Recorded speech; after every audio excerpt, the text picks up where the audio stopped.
Okay, Coach, if you could open us up with a statement about this one. Well, tough game. That North Georgia team is outstanding. They've got a lot of talent on the floor. We've said all year long, we've told our kids in the scouting reports they have the best starting five in the region, and they're in great shape. They don't have to have much of a bench on that team. I think they're only dressing 9.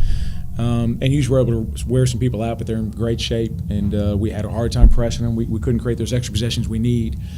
Obviously, we struggle with 42 inside. She does a great job of displacing you back on the block and creating space, and she's hard to guard. Very skilled player. So it's tough, but we're proud of our girls.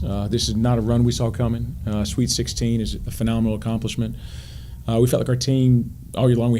Nothing came easy for this team, and all year long we've had to hear about this team's better. This team's better. The one team we'll say is better is North Georgia. I don't want to hear anyone else is better right now. So, but we've had to hear it all year. So hopefully we were able to get a little respect for this team with the run they made out there. But great job. And the two that are sitting with us today are going to be a big part of what we're going to try and do next year. I thought Jess did a phenomenal job tonight. I loved how aggressive Sarah was. It was great to see her coming out looking to score. We're going to lose Leah and Ari, and that's Ariana Sanders, and that's going to hurt. But we got some talent coming in, and definitely a great group of kids coming back, and we're going to do everything we can to be better next year. Everyone's got to have this press conference at some point. Well, at least 64 teams do, or 63 teams do, I guess. So at least we're one of those teams. We could be sitting at home right now, and we're thankful we had this run, and proud of the effort they have, and congratulations to North Georgia, and we'll certainly look to be a little bit better next year. Questions? Yeah, Coach. I mean, just what kind of went wrong with you guys in the first half there with so many fouls? I think everybody had at least one, and then Malia had 2. We actually, I turned out of the bench one time and said, raise your hand if you don't have 2 fouls. And Deja Hamilton was the only hand that shot up on the bench. So, and we had 2 on the bench with 3 fouls. So foul trouble was enormous. And I certainly didn't like some of the officiating, but the bulk of those fouls we earned. Like I said, there were a few questionable calls, but there's always going to be a few questionable calls. But it's frustrating because some things we worked on as far as guarding the drivers. It was really disappointing to see Thorpe come out and have the game she did, because that was something we worked on. And we refused to take charges tonight. We kept lowering the shoulders. Miriam wouldn't take the charge. Her shoulder dropped. We saw a few other people on the edges there. The person guarding the handoff didn't slide over. So a lot of it was just some defensive breakdowns on our part. And then some unlucky things. You got Sarah diving for a loose ball, which is what you want a kid doing, and they call her for hitting a kid. You look at the tripping foul out there, which I would love to go find that on film. But just some bad breaks, but a lot of it was self-inflicted. And we've got to do a better job. When you come to a game like this, you don't want to let a team beat you at the free throw line. And when we're sending them to the free throw line 20 times, we've got to be better than that. I mean, so many freshmen on this team, and they're obviously going through this for the first time. I mean, just what did you kind of tell the team after when you got in the locker room? Well, with NCAA rules, I haven't had a chance to get in the locker room yet. Oh, okay. So they kind of, as you're in the hallway collecting your thoughts, you come do this, and that's fine. I'm not going to complain about that, but we will go address the team. And the message of the team is just going to be, hey, you guys had a phenomenal year. I said making the Sweet 16, we actually have made the Elite 8 once. I was going to point that out. I know we talked about our story out there, but this team's done a great job, and to hang that yellow banner in our gym that's going to say, hey, 2019 Sweet 16, while this loss hurts, they're going to feel really good when they come back and they look at that. They did a phenomenal job. You look at what we lost. I don't think anyone thought we'd lose what we lost and get to a Sweet 16. So, and it's because they're good kids. I can't say I was happy with some of the defense out there tonight, but I've always been happy with the caliber kid we're coaching on this team. We just have great kids, and that's how you lose as much as we lost, and you make a special run like this, because it's just been a fun group to coach. And I'm not going to have Leah and Ari in that locker room next year, but we got a lot of kids coming back, and I'm excited about this group, and we'll certainly look forward to trying to get better next year. Yeah. Sarah, I mean, just how does it feel just to have things come to an end today?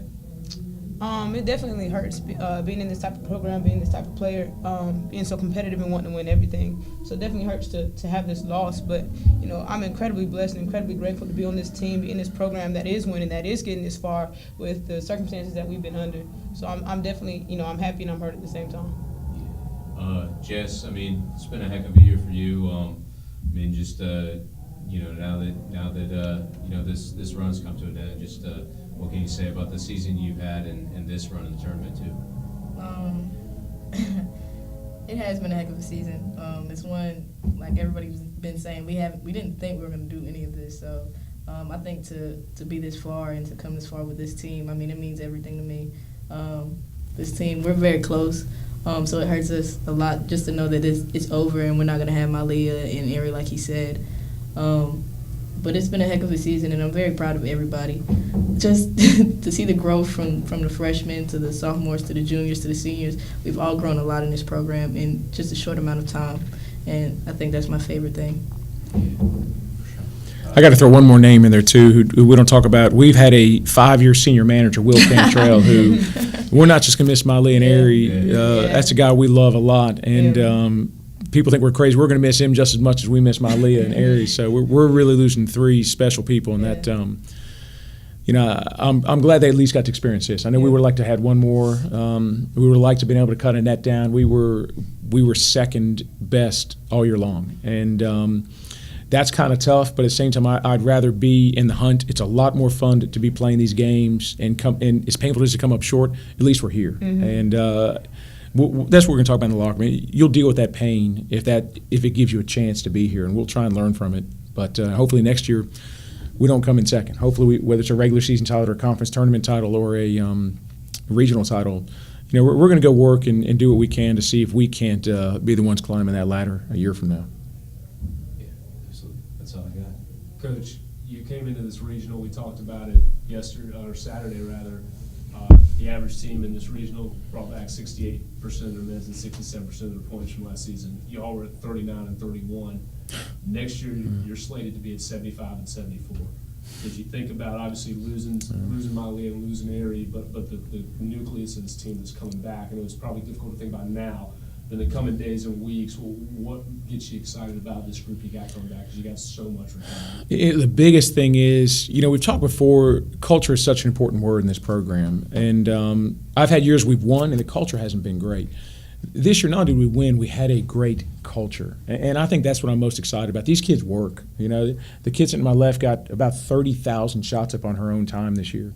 The kid to my right is calling me, hey, I remember there's a Sunday, we just played a game, she just played 37 minutes, and she's like, hey, I was making an announcement to the team, we're going to open the gym up for other players, and she said, hey, can you kind of give me an edge and let me get in the gym before anyone else does, and then announce everyone the gym's going to be open, just because she wanted to get in the gym. And I'm lucky to coach players like that. So I think what I'm most excited about is not only are we bringing back, like I said, 75%, I'll tell you guys are going to like some of the recruits we've got coming in. We've signed 4 players, and we are super excited about them because depth was not a strength for us this year.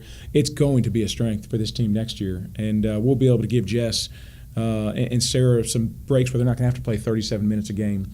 But like I said, just really excited. We want to enjoy this one, and then we'll look forward to trying to do something next year.